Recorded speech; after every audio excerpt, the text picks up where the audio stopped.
Hi, mommies, daddies, guardians, and primary caregivers! I'm Dr. Tippy Sumpayco Tanchanco, a med mom, and this is Special Moments with Doc Tippy. Join me as we learn about various topics concerning developmental and behavioral conditions and find ways of dealing with them. Welcome to our special episode today. Hello po! Welcome back! Thank you for joining us for another episode of Special Moments with Doc Tippy. So, ngayon po ang pag-uusapan natin ay tungkol sa isang approach sa mga bata with autism and other developmental disabilities. Ito po yung approach na tinatawag na DIR Floortime. And today, we are joined by our expert, Dr. Angel Belle Dy, who's an expert in early childhood development. Hi, Dr. Angel. Hi, Dr. Tippy. Thank you for having me.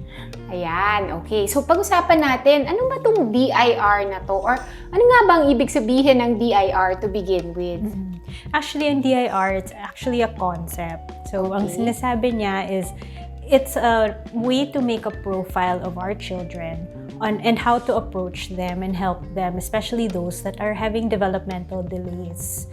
And so the DIR is actually an acronym. It stands, the D is developmental, I is individual difference, and R is relationship. Okay, so parang may three main facets ang DIR. So developmental siya dapat, individual difference. Okay, papaliwanag mo naman sa amin kung ano yun, Yes, diba? we can do that. Yan. Tapos, relationship-based. Importante yung role na gagawin ng magulang. So, kayo pong mga nakikinig ngayon, importante po yung role natin as caregivers dito sa DIR na framework. Yes, exactly. Sige. So, Doc Ange, laging sinasabi ang DIR daw floor time or ang floor time DIR, parang meron bang difference yung dalawang salitang yon? Yeah, and I know some people will just say DIR floor time para hindi na sila magkamali. Oo nga, diba? Parang safe. Yeah. Parang ako kanina, sabi ko, DIR floor time. Yan. Oo. If you want to be strict about it, DIR is the concept, yung profile of the children.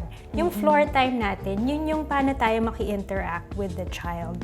Floor time, not necessarily play on the floor, but really being able to play all the time in our interaction with the concept of hindi necessarily with toys, hindi necessarily with objects, pero a playful, meaningful interaction following our DIR concept. So, Dr. Angel, yung DIR, mula to sa mga pag-aaral ni Dr. Stanley Greenspan, tama ba? Yes, that's correct. Tapos, ang sabi mo kasi, parang ang na-describe mo rin sa akin kanina was that yung unang inaral niya are children with trauma. Yung ba yung parang yun yung unang population na inaral niya. Pero, pwede rin ba to sa ibang mga conditions, kagaya ng autism? Yeah, actually, so DIR was actually developed by Dr. Stanley Greenspan, and he had done it for children with trauma because he was looking at yung mga kids na having difficulty with socialization, difficulty communicating the problems that they were having. So, ang nakita din ng ibang specialist is nakakatulong din pala siya for autism and other developmental disabilities. Kasi diba, our children with autism, what are their main challenges? It's really yung social communication, socializing, and creating relationships. Right. So, parang tamang-tama kasi yun din yung ina-address ng DIR framework. Siguro ngayon, let's talk about the different facets nga, no? So, umpisahan natin with the D or yung developmental approach, no, sa mga bata. Yeah, so D, it's called developmental. It's not necessarily yung developmental milestones natin. In the framework of DIR, ang sinasabi ni developmental is that we have 6 stages that we want our children to undergo in any interaction. So it starts with level 1, which is about self-regulation. It's making sure na kalmado yung bata, ready to be interested in the world, na maki-interact with someone else, which goes to level 2, which is engagement. So engagement meaning they're recognizing that my parent is here, gusto kong maki-interact with teacher, kay friends. So that's level 2 before we can go into level 3 and 4, which is communication. So we go from simple communication to complex communication, and then to level 5 and 6, which is problem solving, logical thinking, mga abstract thoughts already. Tama. So maganda dito, Doc Angel, nakikita natin yung parang progression of the skills of the child, 'di ba? And 'di ba sinabi mo, ito ay para sa yung individual na occurrences. So, hindi dahil, let's say, kahapon inassess ko siya, tapos ay kaya na niya yung, let's say, two-way communication, automatic, laging regulated siya. Actually, it's saying that, di ba, sometimes we expect na the kids are always listening to us. Dami nating sinasabi sa kanila. Bakit on some days di sila nakikinig, yung other days they're not. Kaya yung ladder, kumbaga ladder siyang, we can think of it as a ladder, meaning we can start from level 1 all the time and move up to level 6 in every interaction. Ibig sabihin, baka may times na we're not in a good place, nagka-tantrum, medyo sad yung kids natin. We might need to start from level 1 ulit, regulate and be calm before we engage and then communicate. Right. Siguro, ang naisip ko ditong example, yung mga, let's say, 5-year-old kid, no, na may autism, or actually any typically developing child, pwede rin na ganito, na kunyari nagtatantrums yung bata. So, ibig sabihin, hindi siya regulated at that time. So, hindi ko aasahan na kaya niyang gumawa ng homework. Kasi nga, mas basic na regulated siya bago siya makapag-analyze, bago niya maisip yung sagot, or bago mo siya maturuan ng academics, no? Yeah. Especially with our online learning. Ngayon, di ba? It's so dysregulating to sit in the computer all the time. For long hours, exactly. Diba? Oo, tama. So, yun yung kailangan nating tandaan. So, yung foundational parang skills muna before we expect from our kids na, mas kaya nila yung higher levels, no? Yan. Puntahan naman natin ngayon yung I, or yung individual differences. Yeah. I really like the individual difference part ng DIR kasi this one is respecting na all of us are different. All of our children, may iba-ibang characteristics sila. So it's looking at ano yung likes and dislikes nila, ano yung na-enjoy nila, ano yung ayaw nila. It also looks into ano yung mga challenges, ano yung mga strengths din nila. Especially with children with disabilities, but sometimes they have sensory issues. Like some might not like loud noises. Some might not. Sila ng yung mga hand dryers sa CR, ayaw na ayaw nila. And then even like textures, yung tag ng t-shirt, or dapat cotton lang yung shirt na suot. And so it's respecting na there are some peculiarities or some differences in every person. Kaya maganda yung sinabi ni Doc Angel, no? And paano natin to apply? Siguro ang naisip ko, halimbawa for parents or for therapists na nakikinig sa atin ngayon, pag alam natin yung individual preferences nung bata, kung ano yung mga likes niya, this is actually a good starting point for the activities na papagawa natin, no? Dun sa bata. So halimbawa, gusto nyo, reading, ayaw ng bata nagbabasa. Then maganda na, sige, maybe let's read about cars. Kung hilig pala niya about cars, no? Di ba, Doc Ange? Yeah, exactly. And let's say if it's reading and this child mas fidgety, kailangan niya gumalaw. Baka pwede naman you start your activity with a little movement. Right. Or not necessarily sitting down all the time. And they might enjoy the activity more. Ayan. So, yun pala yung application. So, maganda rin na mapag-usapan pala natin kung kailan natin pwede gamitin itong knowledge na to na, iba-iba pala yung interest natin, or ito pala hindi ko talaga preference. Yan. So, pag-usapan naman natin ngayon yung R, or ito yung relationship-based. So, yung pagka-relationship-based ng DIR. Sige, Doc Ange. Actually, we now have a science in relationship. They call it the neuroscience of relationship. Kung sinasabi nila is, yung mature, caring, responsive brain of an adult can actually help teach a child who is still developing, and being able to develop in that context of a relationship will make more meaningful interactions for the child. Mas magsistick yung mga lessons the more it's introduced in that context. So, important yung role ng mommy, ng teachers, ng yaya. Doc Angel, paano kung halimbawa, parang walang adult na responsive or who will really care for this child? Parang wala na bang chance na matuto yung bata?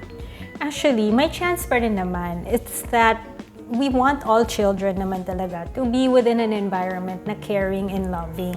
And it's because when it's not, then the learning is a little slower.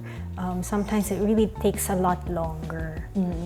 So, kumbaga, hindi naman hopeless, ganyan. Doc Ange, ang question ko sa relationship, what if, halimbawa, baby siya, walang attachment na nabuo with a responsive adult, pwede ba later in life ma-develop to? Kasi halimbawa, nag-start ang, let's say, may adoptive parent siya or nag-start yung schooling niya, tapos nandun yung teacher, preschool na. Anong magiging effect nito? Actually, there will always be an effect of how a child grew up the years prior. Okay. But it's also important, pag na-introduce na nga yung caring adult down the line, itong adult na to who is more understanding can actually help form a new attachment for this child. And yes, that would be a positive factor for them. Okay. So, meron pang pag-asa, no? So, kahit na kung ngayon lang nila napanood yung video natin, pwede pa. May chance pa. Exactly. Even us as adults, creating new relationships and friendships, parang same concept for our kids. Meeting new people will be positive para sa kanila. Okay. So, pwede siya mangyari over dinner. Pwede siya mangyari habang naliligo. Ganun ba yun, Doc Inge? Exactly. So, ang sinasabi nga ni Stanley Greenspan is that if you can have 6 to 8 meaningful interactions throughout the day, that least na-exercise ng child how to be responsive, how to have a social interaction.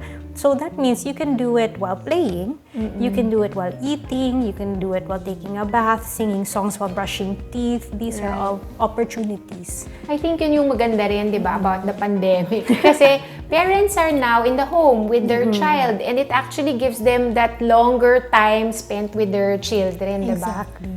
Ayan. So, 6 to 8 times daw po in a day, no? Actually, parang if you can incorporate it in your daily life, 6 to 8 times, I'd probably relate with my child more times than that, no? Exactly. So, parang it almost becomes so innate. You can probably do 10, 12 more times nga in the day if you just think about any type of interaction. Mag-caller lang kayo. Right. Or just walking to one room to another can be a good conversation na. Nice. Doc Angel, bago tayo magtapos, no? Kasi, di ba, okay, may bago tayong concept na pinag-usapan ngayon, ang DIR, ang floor time. Maganda rin kasi siguro malaman ng parents, parang meron bang, let's say, training na kailangan gawin ng mga DIR practitioners or where can our parents find DIR practitioners? Actually, there is an actual training course for DIR. A lot of practitioners in the Philippines I know of they've been able to do an introductory course. So at least the concepts a lot of our therapists may be familiar with. But to be a practitioner, there are actually 3 levels to undergo. Dami pala. Yes, but you can start being a practitioner after level 1. It's just that if you really want to master it, there are 3 levels to do it. And the nice thing with the organizations who teach floor time for practitioners, they also have short courses for parents. Kasi we want na pag tinuro siya ng interventionist, ng practitioner, gusto natin nagagawa din siya ng parents sa bahay also. So there are videos and courses din na pwedeng pasukan ng parent to practice. So importante rin po talaga that parents educate themselves, di ba? No, lalo na ngayon kasi a lot of times puro online din yung mga interventions natin. So maganda, education actually empowers parents. Exactly. So, Dr. Angel, maraming salamat. Ang dami naming natutunan dito sa ating episode ngayon about DIR floor time. So, siguro to recap, anong pinag-usapan natin ngayong episode na ito, pinag-usapan natin ng DIR, developmental, individual, differences, relationship-based. So, yun po yung tatlong parang pillars of DIR. Tapos, pinag-usapan din po natin ang floor time, no? So, kung kailan to pwedeng gamitin, ano yung mga kailangan nating